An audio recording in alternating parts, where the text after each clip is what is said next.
Welcome back to my channel.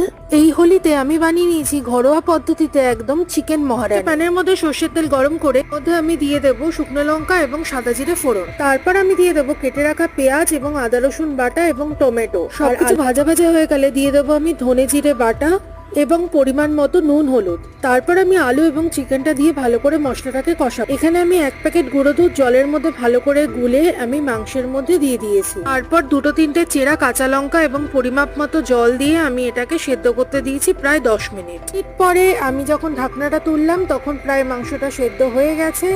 ওপর থেকে আমি ছড়িয়ে দিলাম গরম মশলা গুঁড়ো, 1 চামচ ঘি, 1 চামচ সর্ষের তেল কাঁচা এবং ভিনিগার 1 চামচের মতো এবং কেওড়া জল একটুখানি যাতে ফ্লেভারটা আসে। তৈরি হয়ে গেল আমার চিকেন মহারানি হোলি স্পেশাল। এবার আমি এটা গরম গরম ভাতের সাথে এনজয় করব। তোমরাও এটা বাড়িতে একবার ট্রাই করো, আর ভিডিওটা ভালো লাগলে লাইক করো, আর আমার চ্যানেলটাকে অবশ্যই সাবস্ক্রাইব করো।